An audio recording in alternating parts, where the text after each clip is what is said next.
Haleluya Tuhan Yesus. Kami tahu bahwa kami hidup di penghujung akhir zaman. Seperti seorang wanita yang sedang mengandung hampir bersalin, kontraksi kali ini bukan lagi beberapa jam sekali tetapi sudah menit ya Tuhan. Sungguh-sungguh sesuatu akan dilahirkan. Bukan hanya kedatangan Tuhan, tapi perkara-perkara Tuhan sebelum kedatangan-Mu yang kedua kali. Sebelum pengangkatan gereja dari atas muka bumi. Kami tahu bahwa kami hidup betul-betul di ujung tombak sejarah manusia. Belum lagi kami tidak tahu kapan kami akan mati. Jikalau sebelum semuanya itu terjadi. Jam kehidupan kami diputar hanya sekali. Ajar kami untuk tidak pernah melupakan amanat terakhir-Mu, amanat agung-Mu, agar kami menjaga diri hidup dalam kekudusan dan damai sejahtera, siap menyongsong Tuhan di awan-awan. Biarkan hari ini pada hari kenaikan kami memusatkan kembali perhatian kami kepada sorga, kepada Tuhan, dan bahwa Tuhan Kau berjanji akan datang kembali. Berbicaralah kepada kami, celikkan mata rohani kami, hingga kami bisa melihat ya Tuhan, apa yang terkandung dalam panggilan kami. Agar Engkau yang tune, yang setel di dalam diri kami, ekspektasi-ekspektasi yang boleh kami miliki hidup di akhir zaman ini. Ajar kami tunduk dan taat serta patuh pada perintah-Mu karena kasih, supaya kami tidak tersesat lagi. Terima kasih Bapa Sorgawi. Urapi kami dengan Roh Kudus, urapi kami semua termasuk kami yang melayani di depan sini. Sembunyikan kami di balik Kristus. Dalam nama Yesus, haleluya, amin. Jangan duduk dulu, kasih tepuk tangan untuk Tuhan dulu. Saya mau menyapa juga seluruh jemaat yang pertama kali hadir di ibadah kami. Tentunya tadi sudah welcome home. Dan juga jemaat yang live streaming di Medan dan di Jambi. Halo Sumatera, kasih tepuk tangan buat mereka. Ambil Alkitab Anda, kita baca ayat dulu ya. Sama-sama sambil berdiri menghormati Alkitab. Lebih dari sekedar menghargai khotbah.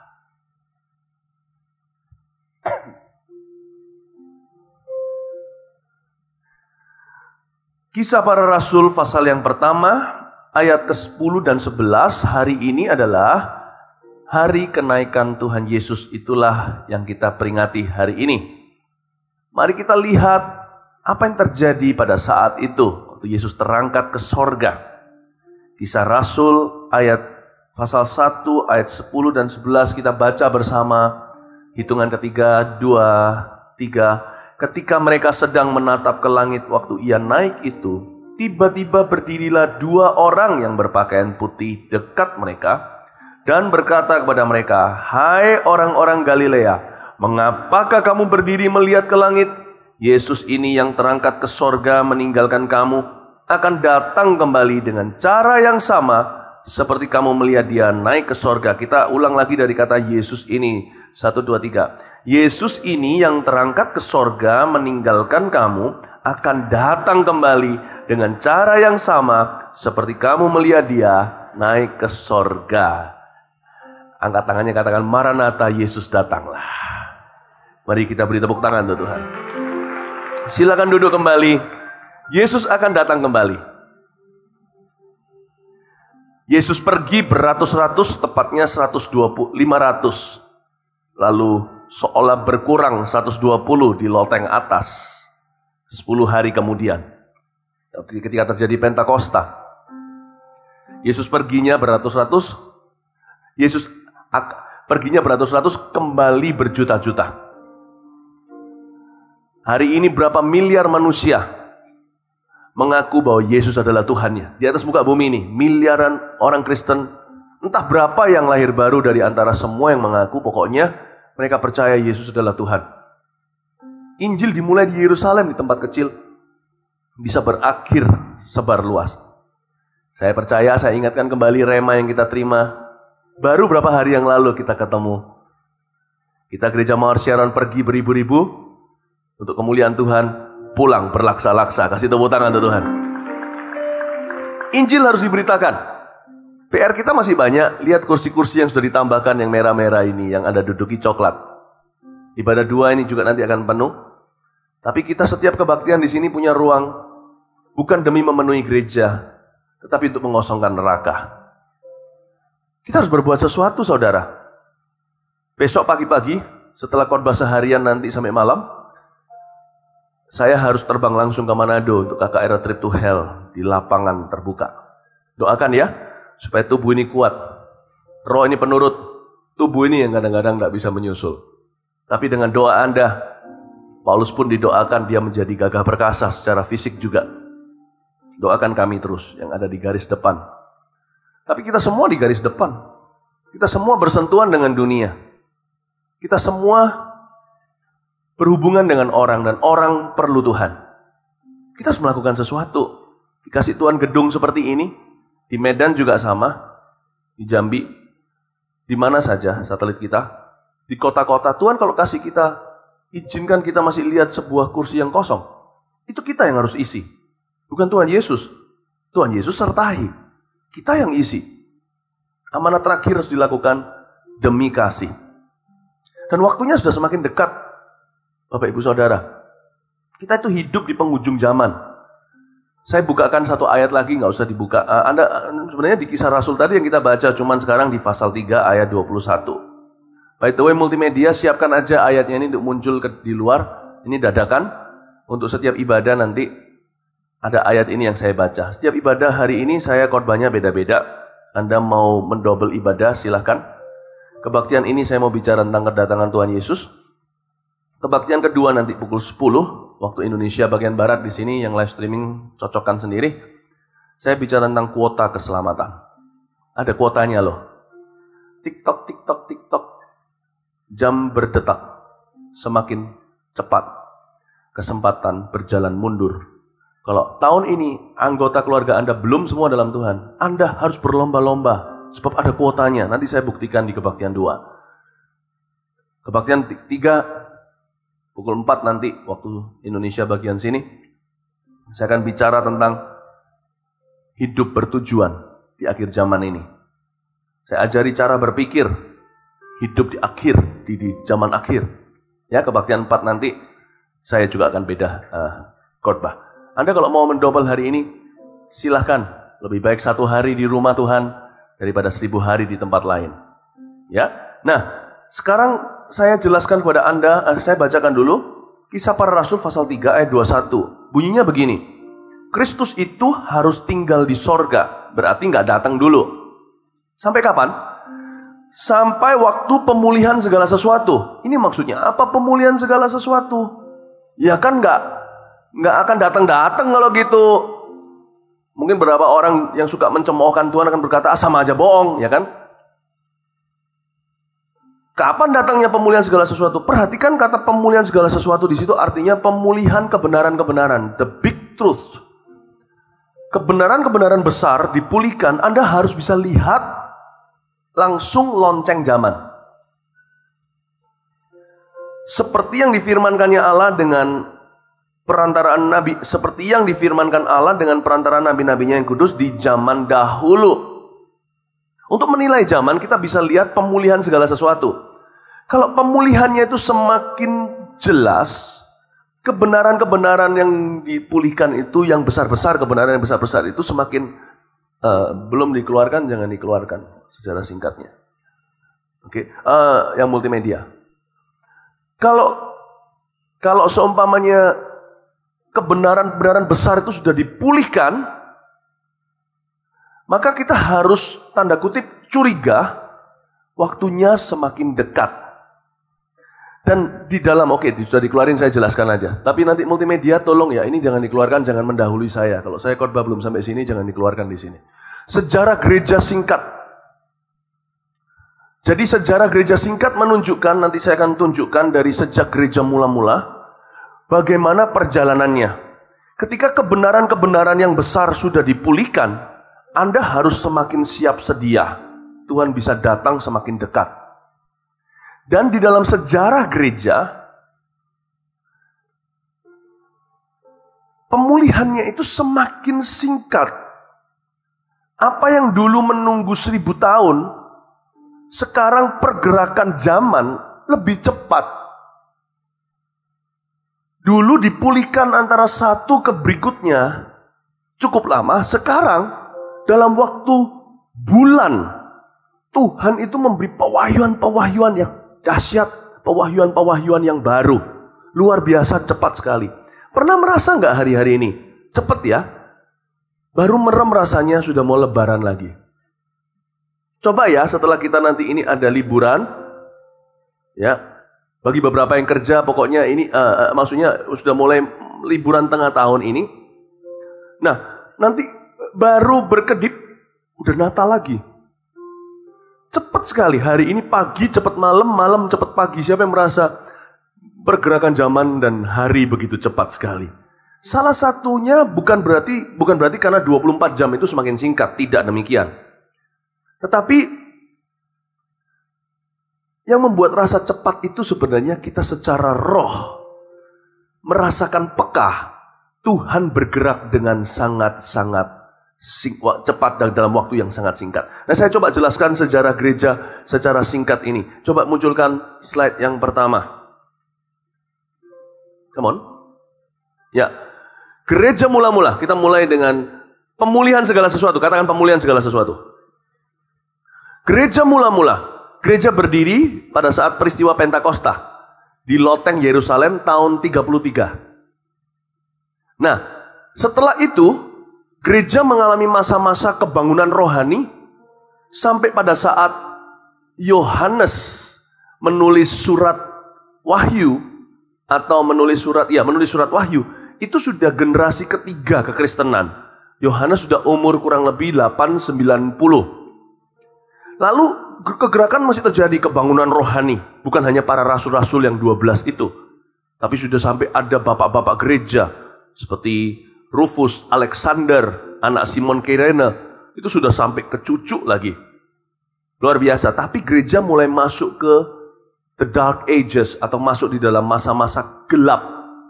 Di mana kerohanian mundur, kebangunan rohani mati, dan orang-orang mulai berdosa di dalam gereja. Tak terkecuali pemimpin-pemimpin yang mulai membelokkan kebenaran demi keuntungan. Nah, kita lihat slide berikutnya. Lalu kita tahu gereja Katolik Roma, waktu itu gereja menjadi berbagai macam aliran. Gereja Katolik Roma itu 1054 tahun itu. Lalu setelah itu muncul sebuah gerakan namanya gerakan Protestan, munculkan di sini. Protestanisme 1517, dipelopori oleh seorang yang bernama Martin Luther. Ini bukan Martin Luther King-nya Amerika, itu lain ya, itu social seorang aktivis sosial. Ini Martin Luther. Dia berkata, saya nggak puas dengan keadaan gereja sekarang. Saya protes kalau manusia itu bisa menjual keselamatan, bisa beli maksudnya dengan uang. Makanya dia berkata, munculkan tiga yel-yelnya, sola gratia, bahwa manusia diselamatkan hanya karena grace atau karena kasih karunia. Tidak bisa dibeli dengan uang maupun oleh kebaikan dan sosial dan amal mereka. Jadi sola gratia artinya by grace alone. Lalu dia berkata sola scriptura, sudah waktunya Alkitab bukan cuma dibaca beberapa orang, tapi harus setiap orang membaca Alkitab. Dia membuat gerakan I love my Bible lah istilahnya, diterjemahkan supaya semua orang bisa baca firman. Dan yang memberitakan firman supaya nggak bisa bohongin jemaat. Mereka juga bisa dapat Alkitab, mereka bisa membandingkan perkataan pengkhotbah dengan Alkitab mereka. Luar biasa. Sola fide by faith alone. Kita hanya bisa diselamatkan hanya oleh iman kepada Yesus. Jadi sebenarnya Bapak Ibu Saudara, sedikit tambahan. Kita ini termasuk gereja Protestan enggak? Iya. Pergerakannya gitu. Gereja mula-mula Roma Katolik Roma. Kita termasuk gereja Protestan, sehingga hari ini kalau kita di luar sana dibilang, kamu Protestan enggak? Sebenarnya secara garis besar, yes, we are, kita. Oke, tapi terjadi gerakan berikutnya, pemulihan kebenaran berikutnya, lanjutkan, next slide, Protestan, setelah itu Anabaptis. Di sini Anabaptis dipelopori oleh Ulrich Zwingli di Swiss, menekankan pada ajaran baptisan selam karena Martin Luther punya reformasi tidak sampai menjamah baptisan selam. Dia hanya ajarkan sola gratia, sola scriptura, sola fide. Tapi nggak sampai baptis itu diselam. Makanya ini seperti gerakan itu dipulihkan sejak Yohanes Pembaptis. Kembali lagi ke gereja setelah masa kegelapan. Dan gereja kembali menyelamkan orang-orang dalam nama Bapa, Putra, Roh Kudus. Dan orang-orang jadi sadar bahwa baptisan bukan untuk membaptis bayi lagi. Tapi baptisan itu adalah baptisan pertobatan. Lihat ya pemulihannya ya. Ratusan tahun, 1000 tahun. Lanjutkan. Setelah itu ada gerakan Puritanisme atau gerakan kekudusan 1560 dan itu tokoh-tokohnya. Mereka berkata nggak cukup cuma dibaptis. Ini pemulihan segala sesuatu. Nggak cukup nih kalau kita cuma dibaptis jadi orang Kristen cuma omong doang atau cuma di mulut saja. Kita harus hidup suci, hidup kudus. Karena ada ayat yang berkata, kuduslah kamu sebab aku kudus. Mulai muncullah gerakan-gerakan kekudusan. Orang-orang mulai ditemplak dari dosanya. Orang-orang mulai sadar yang ditemplak ini orang-orang Kristen. Orang Kristen yang ngomongnya Kristen tapi di luar hidupnya beda. Nah ini mulai tertemplak semua. Orang mulai menangis, dijamah. Dan kita melihatkan itu di dalam KKR-KKR kita, dalam ibadah-ibadah kita. Lalu lanjut setelah Puritanisme, muncul kebangkitan besar 1840 yang dipelopori oleh Charles Grandison Finney di Amerika. Itu pembaruan dalam tubuh gereja Metodis. Ini orang juga seperti masih ada hawa Puritanismenya. Tetapi dia mulai masuk ke dalam kuasa. 10 km sebelum masuk sebuah kota. Zaman itu nih, tahun 1800, lampu-lampu minyak nyala semua padahal dia datang tengah malam. Padahal nggak ada pengumuman. Zaman itu belum ada internet, belum ada Instagram. Gua ada di mana? Tapi orang-orang ditemplak Roh Kudus. Semua berdoa di kota itu ketika Charles Finney sebelum masuk ke sebuah kota. Urapannya dahsyat. Dia dipakai Tuhan sebagai revivalist zaman itu. Setelah kebangkitan besar ini, semakin cepat pemulihan segala sesuatu. Lanjutkan, terjadi gerakan Pentakosta 1901. Charles Fox Parham adalah bapak pencetus gerakan Pentakosta, seorang profesor seminari. Dia berkata sama murid-muridnya, rasanya yang ada ditulis Alkitab baptisan Roh Kudus ini kita harus eksplorasi, kita harus eksperimentasi. Kalau ditulis pasti untuk kami. Lalu dia dan murid-muridnya mulai menggumulkan hal itu. Tetapi William J. Seymour lah, seorang black minister, seorang hamba Tuhan berkulit hitam, satu mata buta, yang justru menjadi katalisator gerakan Pentakosta yang kita sekarang kenal dengan Azusa Street. Di sebuah mission house atau rumah misi kecil, zaman itu nggak ada pertemuan ribuan, puluhan ribu, kita lebih dari mereka. Tapi yang datang ratusan, tapi tiap hari, terus dan dijamah. Dari situlah api Pentakosta menyebar ke seluruh dunia. Jadi kalau ditanya hari ini gereja Mawar gereja Pentakosta enggak? Iya. Kita Puritanisme enggak? Iya. Kita Anabaptis enggak? Iya. Kita ini Pentakosta enggak? Iya. Karena itu jangan takut kita berbahasa lidah di dalam gereja. Tunggu nanti. Saya akan khotbah lagi bulan depan. Ya. Dan saya akan ajarkan apa itu bahasa roh. Supaya kita semakin teguh status kita sebagai a Pentecostal Church. Meskipun kita bukan denominasi gereja Pentakosta apa Indonesia. Tapi kita adalah gereja Pentakosta. We believe in the Spirit of God. Kita percaya di dalam Roh Kudus, karunia-karunianya. Kita percaya dalam bahasa lidah. Cuman kita nggak percaya kita pakai bahasa lidah untuk menyerang orang lain. Kita nggak percaya kita pakai bahasa roh untuk menuduh orang lain yang belum berbahasa roh. Dan merasa lebih superior atau merasa lebih rohani dari mereka. Nah itu aplikasi yang salah. Nah setelah gerakan Pentakosta yang menekankan kepada bahasa lidah, muncullah gerakan kesembuhan-kesembuhan ilahi. Ini Alkitabiah sekali. 1940 tokoh-tokoh ini Smith Wigglesworth, Oral Roberts, Maria Woodworth Etter, Alexander Dowie, and the Jeffries Brother. The Jeffries Brother ini, Stephen and George Jeffries, salah satunya adalah boleh dikatakan katalisator yang membawa urapan ke dalam kehidupan Reinhard Bonnke hari ini. Gerakan kesembuhan 1940, jadi mereka nggak menekankan hanya bahasa roh saja. Tuhan mulai pulihkan karunia-karunia yang lain, dan ini Alkitabiah di Kisah Para Rasul setelah Pentakosta, Petrus jalan, terjadi kesembuhan di Gerbang Indah. Ketika dia berkata, emas perak tidak kupunya, apa yang kupunya kuberikan padamu. Dalam nama Yesus berjalanlah. Muncullah karunia-karunia lain mulai dikeluarkan. Pemulihan itu cepat sekali. Kita mulai melihat karunia bermenafsirkan bahasa roh, bernubuat, karunia mujizat, kesembuhan, bukan hanya bahasa lidah. William J. Seymour di Azusa Street itu. Lalu 1940 kan, 1960-an terjadi gerakan karismatik. Di sini tokoh-tokoh yang beberapa yang vokal secara internasional. Sebenarnya Asia juga banyak, tapi Asia itu gak suka foto zaman dulu. Gak suka biografi, makanya itu banyak yang lenyap dalam history. Banyak gerakan karismatik menekankan, Kathryn Kuhlman contohnya, kebaktiannya penuh dengan karismata, dengan kasih karunia. Dia terjadi banyak bukan cuma kesembuhan, tapi signs and wonders atau tanda-tanda heran. Orang-orang rebah di dalam pertemuan-pertemuannya, mendapat visi dan penglihatan. Tuhan mulai pulihkan. Lalu sekarang kita berada di posisi ini. Gerakan apostolik dan profetik. Ketika Injil diberitakan sampai ke ujung bumi oleh gereja-gereja yang rasuli. Kita melihat itu lautan manusia. Ada di Afrika, ada di Korea.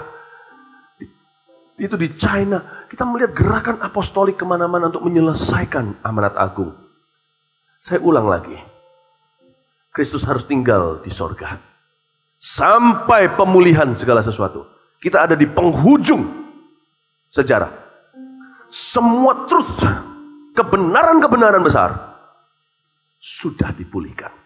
Dan sedang pemulihan terakhir. Saya nggak tahu tanggal, hari, bulan, dan waktunya. Kalau ada orang mengklaim dirinya tahu, orang itu berarti mengaku dia lebih pangkat dari Tuhan Yesus.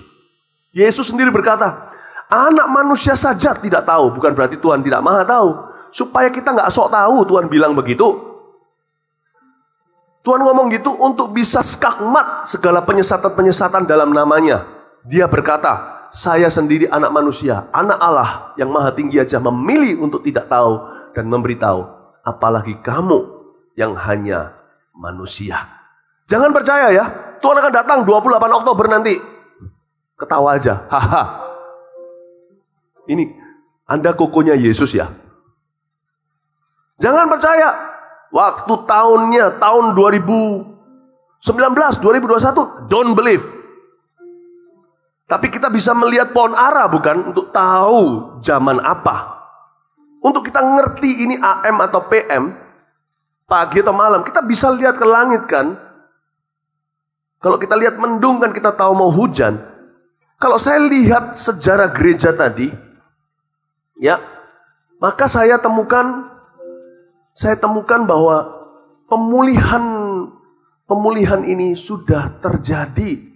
Kita berada di penghujung history. Mari kita sekarang buka firman Tuhan. Saya mau bicara lebih lanjut kedatangan Tuhan Yesus. Langsung aja di Wahyu 22.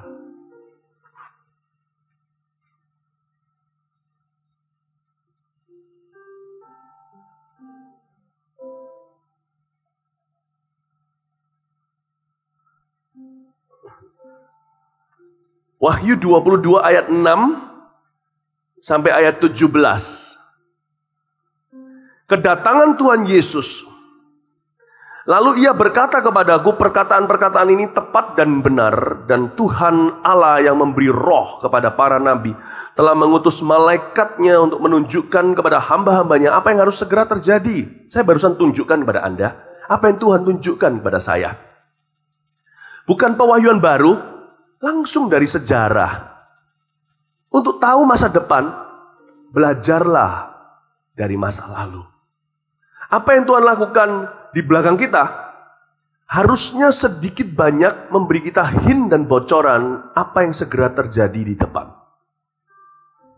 Tuhan mengajari murid-muridnya untuk menilai pohon ara. Saya cuma tunjuk sejarah gereja loh ya. Belum saya tunjukkan sejarah dunia. Karena ini bukan sekolah teologi, jadi saya nggak perlu terlalu detail sekali. Saya tunjukkan sejarah dunia. Pergerakan zaman. Anda kan tahu zaman ini betul-betul zaman akhir. Kontraksi sudah menitan, bukan lagi harian. Apalagi signal-signal palsu. Beberapa orang yang hamil, udah hamil tua, udah siap melahirkan, udah siapkan baju pakaian. Sakit. Ternyata enggak. Ternyata false alarm atau alarm yang palsu. Tapi kalau sudah setiap setengah jam kontraksi, dokter pun tahu bahwa itu sudah dekat waktu. Bumi ini kontraksinya sudah jam per jam. Kalau Anda lihat berita. Belum lagi kalau kita lihat sejarah dari kerajaan-kerajaan yang lalu seperti yang dinubuatkan Daniel. Kepala dari emas, kerajaan Babilonia. Turun dada itu Persia dari perak. Lalu setelah itu dari tembaga. Lalu sampai ke besi di bagian zaman Roma. Roma terbelah. Nubuatan itu sudah diberikan ketika setelah Roma terbelah. Campuran dengan tanah liat sampai di kaki patung yang dilihat dalam mimpi Raja Babel itu yang ditafsirkan oleh Daniel. Digenapi semua. Setelah Roma, zaman Yesus, hari ini belum ada. Kalau kita lihat sejarah, belum ada negara seadikuasa seperti negara-negara yang ada di perjanjian lama itu. Inggris pernah memerintah. Amerika. Tapi sekarang bangsa angkat senjata melawan bangsa. Yang namanya adikuasa sebenarnya sudah subjektif, saudara. Iran pegang nuklir. Korea Utara. Negara sudah tidak ada yang adi. Semua berkuasa. Semua sesuai dengan nubuatan Allah. Bangsa melawan bangsa. Suku melawan suku. Tahun 48 Israel berdiri. Semua itu ada nubuatannya. Aku akan memanggil anakku dari utara, timur, selatan, dari Rusia. Pulanglah orang-orang Yahudi setelah zaman Perang Dunia Kedua selesai. Mereka kembali di sebuah tanah yang diklaim jadi Palestina. Padahal tanah itu milik Abraham. Hari ini menjadi sengketa, menjadi hotbed, menjadi hotspotnya seluruh dunia. Dan untuk alasan tempat itulah Perang Dunia Ketiga akan diadakan. Di Armageddon suatu hari. Kalau kita lihat semua sejarahnya. Oh my goodness. Belum sejarah politik, sejarah negara. Bukan hanya sejarah gereja.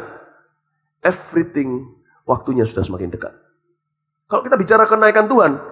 Berarti dia akan turun pula. Nanti akan datang kembali. Kalau saya perhatikan ini semuanya. Wow. Dan ketika orang-orang Jews from Russia. Dan mereka masuk tahun 48 menjadi negara Israel. Jam dinding menunjukkan waktu sudah dekat. Segala jam yang Anda lihat, semua alarm kanan kiri menunjukkan Yesus akan datang kembali. Dan bahwa nubuatan-nubuatan dipulihkan, digenapi dengan cara yang tak pernah sebelumnya, dengan kecepatan yang dahsyat. Anda tahu, jangan main-main dengan hidup ini. Hiduplah seolah-olah hari ini Anda mati atau Yesus datang kembali. Mari kita sekarang lihat ayat 7. Sesungguhnya aku datang segera. Garis bawahi kata segera. Segera itu artinya bisa kapan saja. Berbahagialah orang yang menuruti perkataan-perkataan nubuatan kitab ini. Dan aku Yohanes, akulah yang telah mendengar dan melihat semuanya itu. Dan setelah aku mendengar dan melihatnya, aku tersungkur di depan kaki malaikat yang telah menunjukkan semuanya itu kepadaku untuk menyembahnya. Tetapi ia berkata kepadaku, jangan berbuat demikian. Aku adalah hamba sama seperti engkau dan saudara-saudaramu para nabi dan semua mereka yang menuruti segala perkataan kitab ini. Sembahlah Allah. Katakan sembahlah Allah. Ya, itu tugas kita yang utama di akhir zaman ini. Worship God. Don't worship money. Sembahlah Tuhan, jangan sembah materi, uang, harta. Jangan sembah seks. Jangan sembah nafsu. Jangan sembah dirimu sendiri. Jangan elu-elukan dan agungkan kepahitan. Jangan pertahankan rasa sakit hatimu itu di akhir zaman. Sembahlah Allah. Worship God in spirit and in truth. Sembahlah Dia dalam roh dan kebenaran. Hiduplah sama Roh Kudus, itu artinya sembah dalam roh. Roh Kudus akan tuntun dirimu dan diriku. Apa yang benar dan apa yang salah pasti Dia perjelas dalam hidup kita. Apa yang berkenan kepada Allah, apa yang sempurna, apa yang merupakan persembahan yang hidup, Dia akan ajarkan kepada kita sebab Dia roh kebenaran. Jangan sembah dalam roh saja, tapi dalam kebenaran. Hiduplah sesuai firman Bapak Ibu Saudara. Jangan main agama, keagamaan dan gereja-gerejaan. Bener loh. Saya ini hidup di akhir zaman. Saya gak mau main pendeta-pendetaan. If I don't preach the true word, kalau saya tidak khotbahkan firman yang benar, saya mending jualan obat, jadi sales, marketing. Lebih baik saya jual barang-barang dunia. Saya aja gak mau main pendeta-pendetaan. Saya gak berharap dengan saya selesai khotbah ini orang memuji khotbah saya. Saya gak dalam saingan dengan hamba-hamba Tuhan yang lain. Kita saling melengkapi. Saya harap lewat khotbah saya hari ini, ada orang yang diketuk hatinya dan berkata, aku mau berubah. Tapi aku gak kuat bisa berubah sendiri. Aku perlu Tuhan. Dan ini menjadi permulaan perjalanan rohani dan kemenanganmu ketika engkau mengakui kelemahanmu dan memohonkan pertolongannya. Niscaya Anda pasti akan berubah. Jangan main gereja-gerejaan, jangan main agama-agamaan. Sebab di mana ada gandum, di situ pasti ada lalang. Saya tahu Bapak Ibu Saudara, pasti ada di antara kita yang di ruangan ini yang akan binasa. Saya tidak imani, karena ini gereja sendiri. Saya mau semua anak-anak kita, siapa sini yang mau anaknya bunuh diri? Tidak ada. Siapa di sini mau anaknya mati, mengenaskan, kecelakaan? Tidak ada. Tapi saya hanya Alkitabiah aja. Alkitab berkata, kamu tidak tahu sekarang di mana lalung, di mana gandum, di mana lalang. Nanti akan dipisah-pisahkan di akhir zaman. Pasti ada di ruangan ini. Dan yang live streaming, pasti ada yang akan binasa. Saya harap itu bukan Anda. I'm not playing a game. This is not a game. Panggilanku mimbar ini gereja bukanlah game atau sekedar show atau main-main saja. No, ini bahkan bukan karir bagi saya. Kalau karir, saya tinggalkan karir untuk ini loh. Kalau untuk saya tinggalkan karir untuk ini, kami tinggalkan karir untuk ini demi untuk berkarir. Yang mendingan berkarir tinggalkan ini. Ngerti maksud saya Bapak Ibu? No, ada sesuatu yang urgent, ada sesuatu yang darurat, ada sesuatu yang mendesak. Keselamatan jiwamu, keselamatan papamu, keselamatan istrimu, suamimu, keselamatan anak-anakmu, itu keselamatan neighbor atau tetanggamu.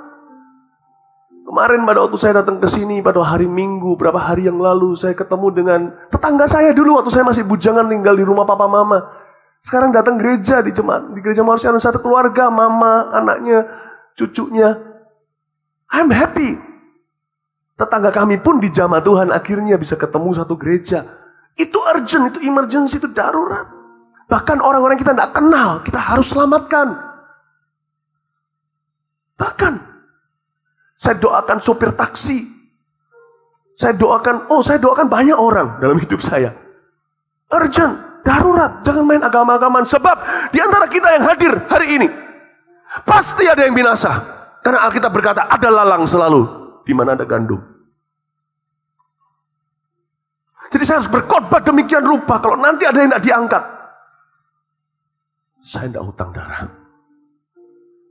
Saya tidak sembunyikan satu tetes iota firman pun dari Anda. Saya beritahu apa adanya. You suka, you benci. Saya tetap sampaikan kepada dirimu. Kenaikan Tuhan Yesus itu, pepatah berkata di dunia, whatever goes up will come down. Apa yang naik akan turun. He's coming back. Dia datang kembali.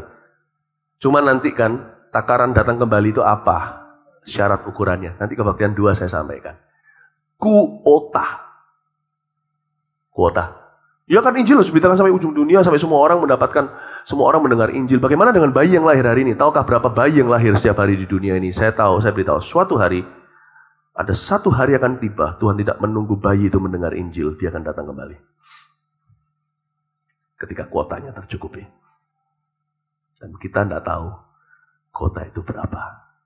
Tidak ditulis di Alkitab. Berapa? Sama halnya seperti kita tidak tahu tanggal, waktu, hari, dan tahun, dan bulannya. Kita juga tidak tahu kota itu.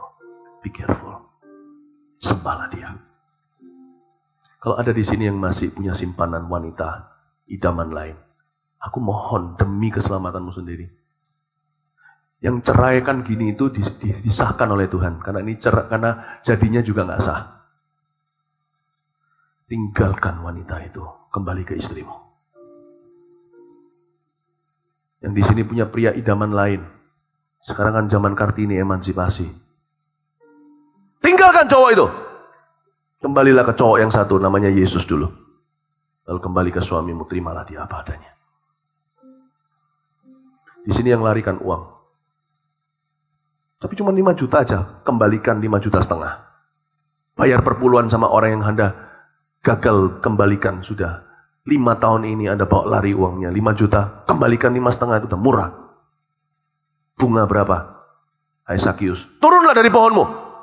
Jangan cantol di situ terus. Nanti kau akan digantung. Seperti Yudas Iskariot. Di atas sebuah pohon. Dan mati binasa. Cemplung neraka dari sana. Jangan main-main. Gereja akan luput. Beberapa akan keluputan mata kita. Sebab hakimmu bukanlah pendeta. Saya bisa senyum sama Anda. Hai shalom. Saya tidak tahu dosa Anda. But my God knows. Allahku tahu. Dan kalau ada di sini anggota keluarga Anda yang belum dalam Tuhan, doalah. Berdoalah sungguh-sungguh. Isi kursi ini bukan demi isi gereja Mawar Sharon. Mawar Sharon datang ke sini. Kita memang untuk menangkan jiwa. Bukan karena nunggu pindah. Amin Bapak Ibu Saudara. Lanjutkan lagi, lihat ayat yang ke-10. Lalu ia berkata kepadaku, jangan memeteraikan perkataan-perkataan nubuatan dan kitab ini sebab waktunya sudah dekat. Ayat 10 ini kontras sama Daniel. Karena di zaman Daniel perjanjian lama dikatakan, hai Daniel, kamu beristirahatlah. Kamu akan dibangkitkan pada waktunya. Tapi kitab ini materaikanlah. Sebab tidak akan dibuka sebelum waktunya. Tapi ayat 10 dikatakan, jangan dimateraikan. Luar biasa ya. Sejak kenaikan Tuhan Yesus. Dan sejak berdirinya Israel 1948 sebagai sebuah negara menggenapi banyak nubuatan Alkitab. Jangan materaikan kitab. Waktunya sudah tidak terduga. Ini seperti open ticket. Go show. Tahu kalau di dalam di airport itu go show namanya. Saya punya tiket yang bisa berangkat kapan saja. Saya tidak ada tanggalnya. Saya muncul, saya dapat kursi. Tuhan sekarang sudah go show. Andai kata Tuhan Yesus sudah mau datang kembali, itu perlu ngepak-ngepak baju. Enggak begitu ya, ini ilustrasi manusiawi. Sekarang ini, Tuhan sudah dengan kopernya begini loh. Itulah posisinya. Sudah ditutup kopernya, sudah dikunci, udah siap, udah go show. Jangan meteraikan. Jangan direservasi waktunya. Kapan saja saya akan kembali. Ayat 11. Barang siapa yang berbuat jahat, biarlah ia terus berbuat jahat. Barang siapa yang cemar, biarlah ia terus cemar. Dan barang siapa yang benar, biarlah ia terus berbuat kebenaran. Barang siapa yang kudus, biarlah ia terus menguduskan dirinya. Artinya apa? Ada sebuah kebenaran ilahi. Zaman ini, semakin mudah non-Kristen bertobat. Karena tuaian akhir zaman. Namun, semakin susah Kristen murtad bertobat karena waktunya sudah terlalu dekat. Bisa lihat perbedaannya? Bukan Tuhan tidak adil. Tuhan memberi kesempatan pertama dengan murah hati, dengan kemurahannya. Tapi kesempatan kedua bukan Tuhan tidak kasih, tapi masa anugerah semakin tipis. Tapi peperangan rohani yang dahsyat. Setan tidak akan izinkan sekali Anda mencicipi narkoba berikutnya untuk Anda bisa direhab lagi. Dia pastikan Anda mati. Antara dosa dan maut sudah tidak ada lagi kematangan. Dosa langsung upahnya maut. Jangan main-main. Bukan karena Tuhan sekarang lebih pelit, tapi zamannya semakin parah. Waktunya semakin dekat. Biarlah yang cemar terus cemar. Biar yang kudus terus kudus. Maksudnya apa? Biar murtad terus murtad. Yang non-Kristen bertobat jangan pernah berkata gini, Pak, Pastor, susah injilin orang ini, tetangga saya ini. Oh, Anda belum baca ini. Biar yang kudus semakin kudus. Gampang. Gampang sekali. Orang-orang yang Anda anggap susah sekali karena ada kitab yang tidak dimaterai. Karena roh zaman ini. Dan Roh Kudus bekerja dengan begitu dahsyat. Anda akan tercengang. Orang yang Anda kira mustahil untuk bisa ke gereja. Anda tawari sekali aja langsung iya. Padahal 20 tahun sebelumnya Anda sudah, semua orang berusaha, dia nggak mau. Tapi orang Kristen yang gampang kan, gampang, waktunya masih banyak. Ke gereja, ayo dipanggil-panggil sama gembalanya, ayo melayani. Gampang. Lalu masuk ke pergaulan yang salah. Mulai kompromi, mulai nyerempet. Dulu sudah tahu kebenaran, mengecap kebenaran, udah pernah dilawat Tuhan, bahkan sudah pernah kepenuhan Roh Kudus, udah pernah ikut mission trip pelayanan contohnya katakan. Lalu tiba-tiba jatuh lagi dalam pergaulan bebas. Dan gampangkan, nantilah Natal tahun inilah saya akan kembali ke gereja dan minta ampun sama Tuhan. Boom! Sesuatu terjadi. Ada sebuah bencana terjadi. Boom! Tabrakan. Boom! Jangan kaget ya. Hati akan susah bagi orang Kristen murtad untuk bertobat. Ini waktu yang berdarah-darah untuk mereka yang mau menyalibkan Yesus yang kedua kali. This is the most bloody time to ever do that. Ini adalah waktu yang paling berdarah-darah untuk berani melakukan itu. Saya berkata sama Tuhan Yesus, bantu aku untuk setia ya Tuhan. Bantu saya. Saya aja takut. Saya takut.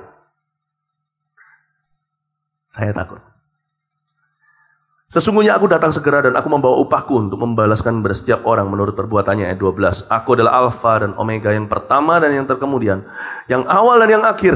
Berbahagialah mereka yang membasuh jubahnya.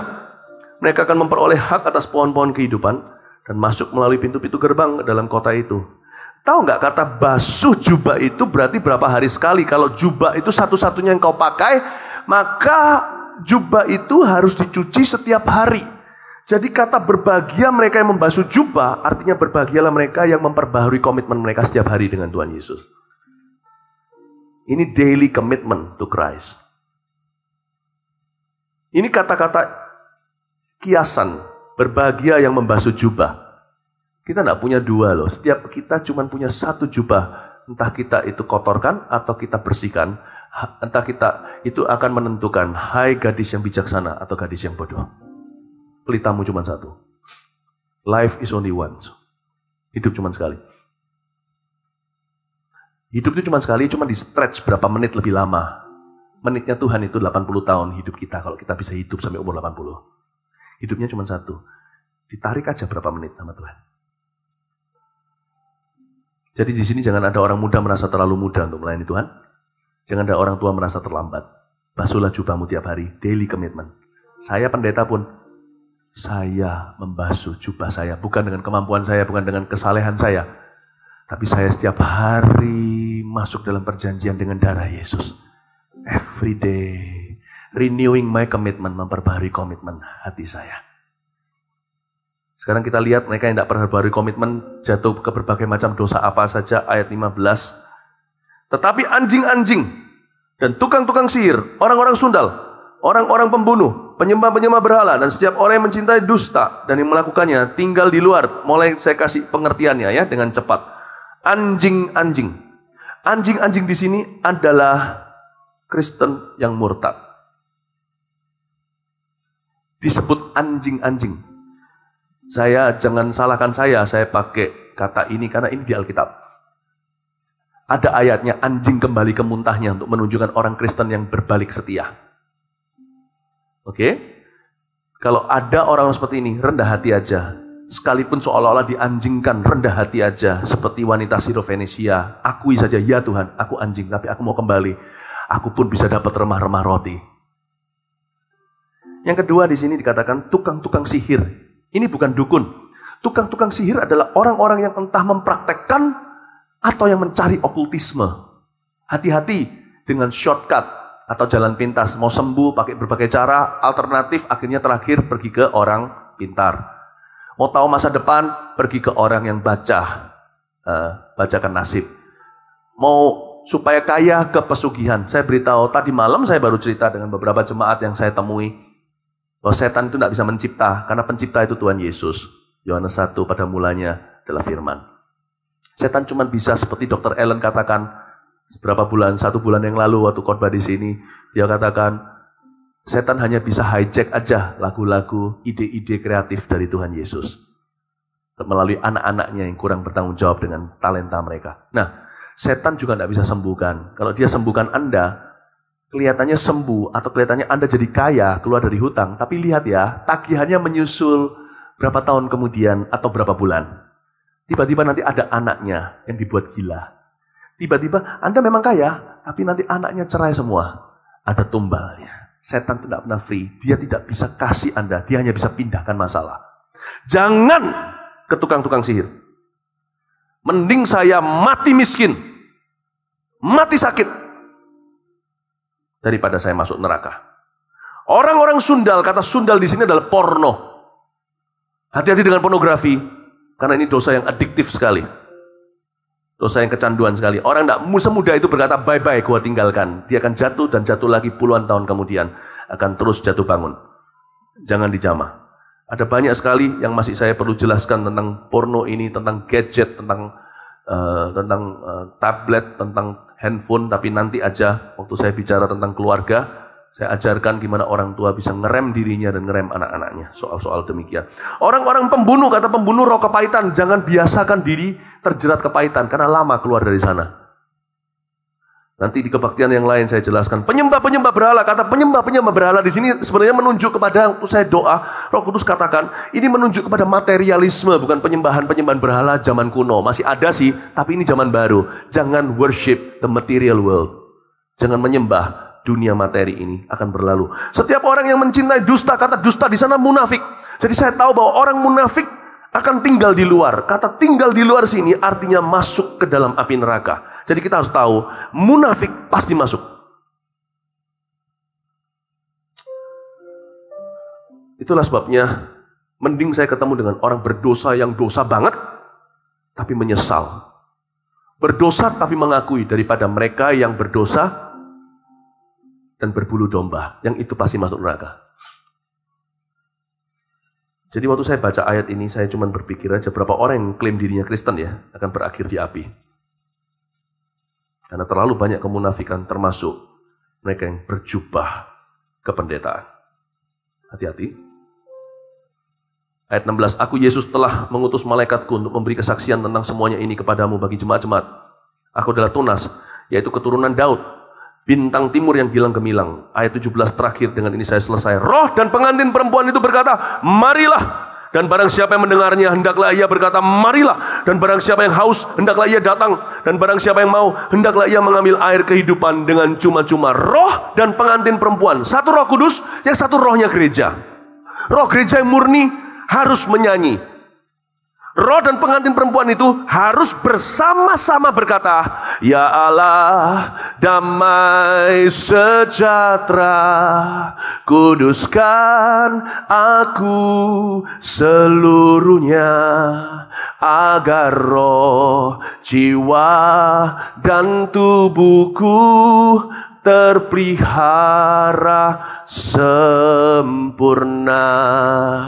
Hidup kudus dan tak bercacat di hadapanmu, mulia, suci pada kedatanganmu.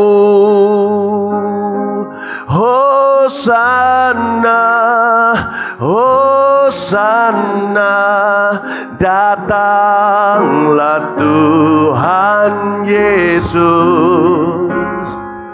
Hosana, Hosana, ku merindukanmu. Roh dan pengantin wanita nyanyikan, ya Allah, damai sejahtera, kuduskan aku seluruhnya, agar roh, jiwa, dan tubuhku terpelihara sempurna. Ya Allah, damai sejahtera. Ya Allah, damai sejahtera, kuduskan aku seluruhnya, agar roh, jiwa, dan tubuhku terpelihara sempurna. Hidup kudus, hidup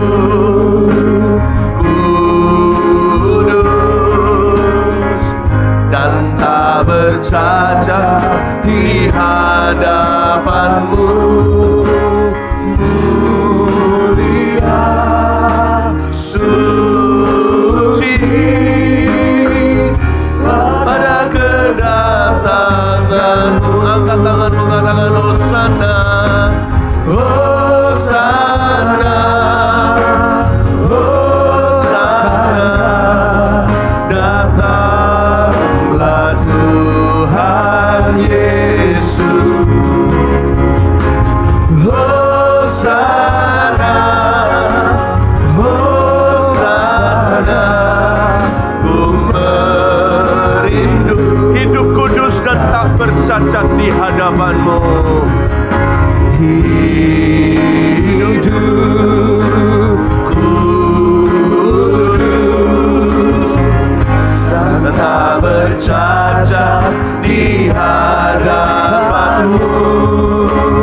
Mulia, suci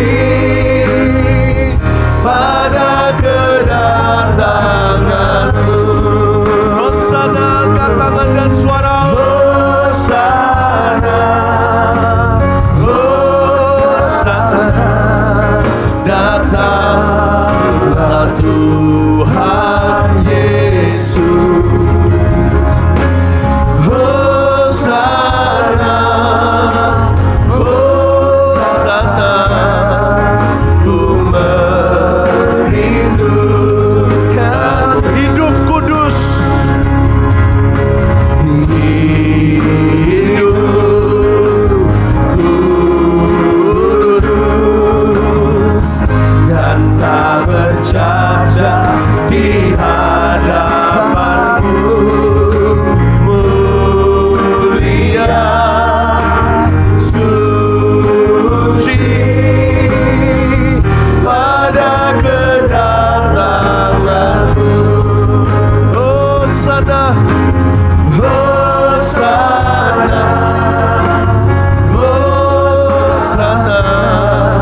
Datanglah Tuhan Yesus. Hosana, Hosana. Ku merindu. Musik saja nyanyikan. Roh Kudus barusan beritahu kepada saya, tolong diuji. Dan saya yakin bahwa saya tidak salah mendengarnya.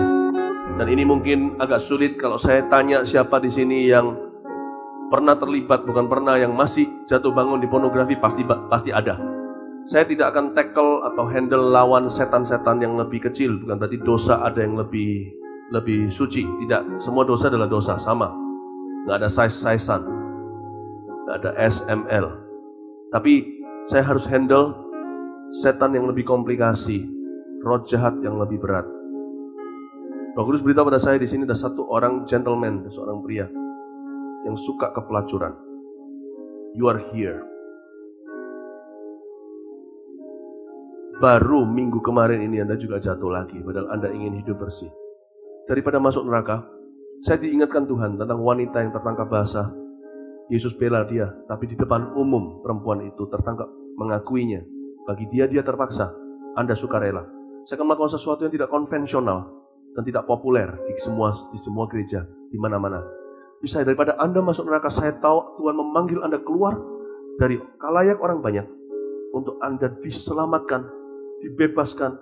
Tidak ada gosip dalam kerajaan Allah, tapi supaya seluruh keluarga Allah mendoakan pembebasan Anda. Kalau Anda orangnya, maju ke sini sekarang. Now, I know you are here. Kemari. Where are you? Saya tunggu. Saya tunggu. Jangan malu. Tidak usah malu. Bertobat itu tidak perlu malu. Berdosa itu yang malu. Kalau malu itu pada waktu jatuh itu malulah di situ. Malulah untuk pergi ke sana.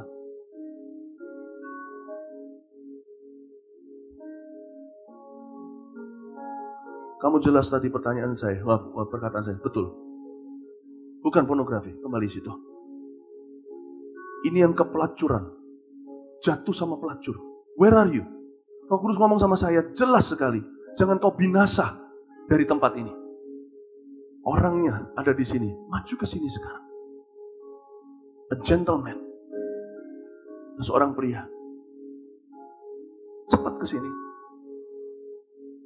Tuhan sayang sama dirimu. Kalau itu Anda, maju ke sini sekarang. Sebuah kebiasaan buruk yang Anda lakukan, tidak banyak orang yang tahu. Where are you? Anda di mana? Cepat ke sini. Hosana. Tuhan mau selamatkan Anda. Hosana. Datang Tuhan Yesus. Ada kasih karunia di sini. Anda tidak bisa datang ke saya nanti setelah ibadah ini usai. Nanti aja saya mau ngaku pribadi. No. Saya tidak buka pengakuan dosa seperti itu. Kalau Tuhan bicara sekaranglah waktunya. Ada di sini. Jangan bersembunyi. Aku ikat kuasa kegelapan di tempat ini, di dalam kehidupan orang-orang yang masih hidup dalam gelap. Dalam nama Yesus. Cepat maju ke sini. Cepat maju ke sini. Saya tahu Anda ada di sini.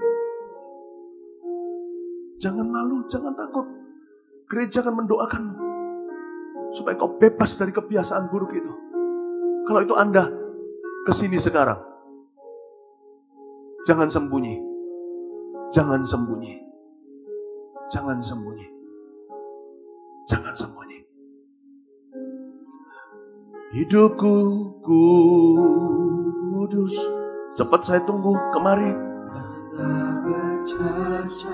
Di hadapanmu mulia, suci. Saya tidak salah mendengar. I know you are here. Datanganmu, Hosana, Hosana, Hosana, Hosana.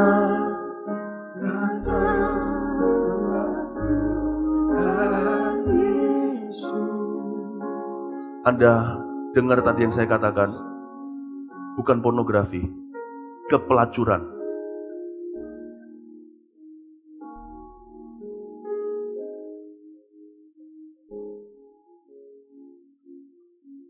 Oke, saya tahu, bukan yang ini tapi saya kedua tadi yang saya mau panggil adalah perselingkuhan.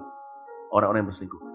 Tapi Anda yang saya panggil tetap di sini, jangan kemana-mana. Anda yang dipanggil tadi, you better, lebih baik Anda mendengarkan. Kalau itu Anda, you don't run.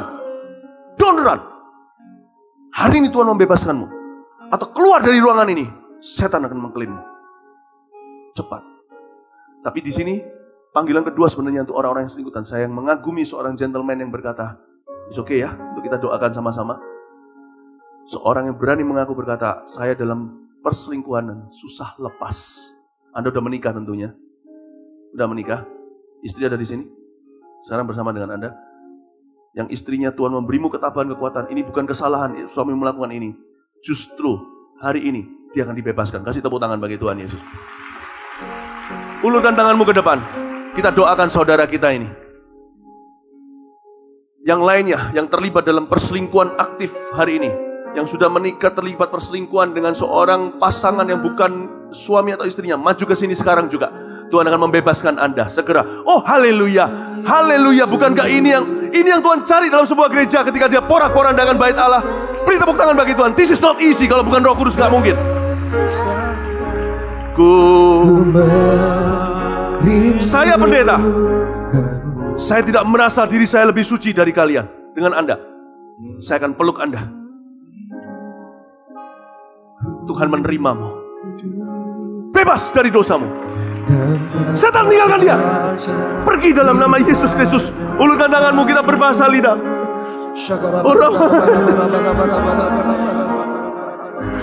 Aku klaim ya Tuhan Yesus, kesucian atas hidupnya. Engkau akan mengingat hari ini dia meresponi hati dan suaramu. Saudaraku, aku pun tidak menghukummu, kata Tuhan Yesus. Pergilah dan jangan lagi berbuat dosa. Dan jangan berbuat dosa lagi. Tuhan memberimu kuasa sejak hari ini. Seluruh gereja mendoakanmu. Mulai hari ini Anda bebas. Kasih tepuk tangan untuk Tuhan Yesus. Sampaikan salam kasih kepada keluargamu. Ulurkan tanganmu kepada, tinggalkan pria itu. Oke? Suamimu di sini? Tinggalkan pria itu. Mengerti? Setan, lepaskan tanganmu dari orang ini. Coming out. Come out. Gone. Dalam nama Yesus. Bapak yang saya kasih, apa itu?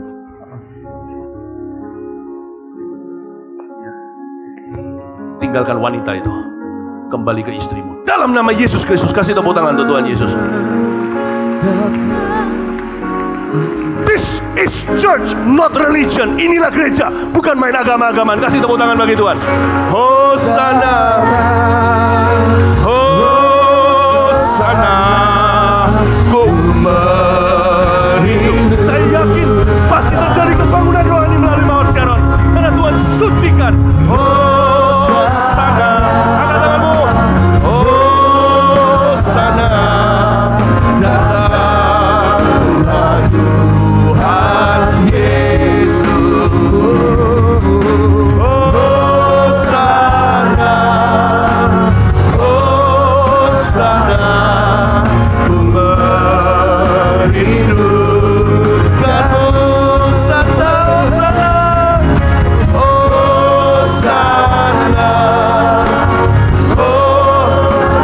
Terima kasih untuk gerakan Pentakosta. Terima kasih untuk gerakan karismatik. Terima kasih untuk gereja yang taat dan takut akan Tuhan. Haleluya. Rindukanmu sana. Oh sana. Oh sana. Datanglah Tuhan Yesus. Hosana, Hosana. Ku merindukanmu, ku merindukanmu, ku